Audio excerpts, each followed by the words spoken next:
యేసుక్రీస్తు నామంలో ఈ యొక్క ఉదయకాల సమయన వందనాలు చెల్లిస్తున్నాను. ఈరోజు ఎంచుకున్న వాక్య భాగము మత్తయి సువార్త 6వ అధ్యాయము 32, 33 చదువుకుందాం.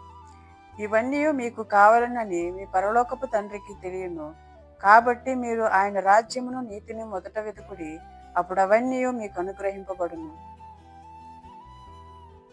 దేవుడు మనకి ఇలాగూ సెలవిస్తుంటున్నాడు. మనం ఏం తిందుమో, ఏమి ధరించదమో, ఇవే మనము దినదినము వాటి కోసమే మనం చింతపడుతున్నాం. అందుకే దేవుడు మనకి ఏం చెప్తుందంటే ఇవన్నీ కూడా నీకు అవసరమని దేవుడు ఎరిగి ఉంటున్నాడు.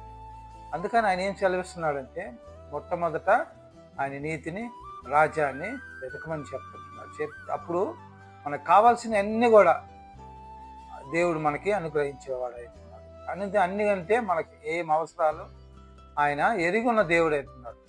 సో ఈరోజు ఆధారం కనుక మనం ఏం చేయాలంటే ఈరోజు దేవుని కొరకు ఈ రోజు అంతా కూడా మనము దేవుని సన్నిధిలో గడపాల. మొట్టమొదట ఆయన నీతిని, రాజ్యాన్ని మనము వెతకాల. అప్పుడు మనకి ఏం కావాలన్న దేవుడు మనకు సమృద్ధిగా ఇచ్చే దేవుడు అవుతున్నాడు. మన అడక్క ముందులే మన ఈవులు ఎరిగిన దేవుడు అవుతున్నాడు కదా. ఆయన గొప్ప సాక్షి మనకి ఒక ప్రామిస్ కూడా చేసి ఉంటున్నాడు. ఆకాశ పక్షులు విత్తవు కోయవు, వాటికంటే మీరు శ్రేష్ఠులని దేవుడు మనకి చెప్పిట్టున్నాడు. సో దేవుడు మనల్ని సమృద్ధిగా పోషించే దేవుడు అవుతున్నాడు. దేని గురించి మనం చింతపడకుండా ఈరోజు మాత్రము ఏం చేయాలంటే ఈరోజు దేవుని కొరకు దేవుని యొక్క ఆలయంకి వెళ్ళి దేవుని సన్నిధిలో ఆయన మనం గణపరిచి కీర్తించాలని ఒక వాక్యం ద్వారా నేను తెలుస్తున్న దేవుడి యొక్క వాక్యాన్ని దీవించిందాక ప్రార్థన చేసుకున్నాను.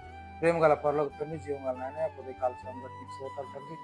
ఈ యొక్క తండ్రి ప్రభు ఆదివారం దినం ప్రభు అందరూ కూడా ప్రభు తండ్రి నేను నా తండ్రి ఆయన్ని చేరి స్థుతించుకోవడానికి నా తండ్రి, గణపరచడానికి తండ్రి అయా తండ్రి ప్రభు ఈ యొక్క దినాన్ని ప్రభు తండ్రి నీ కొరకే నా దేవ తండ్రి అయా ఉండుటకు సాయం దయచేయండి ఇచ్చిన తండ్రి.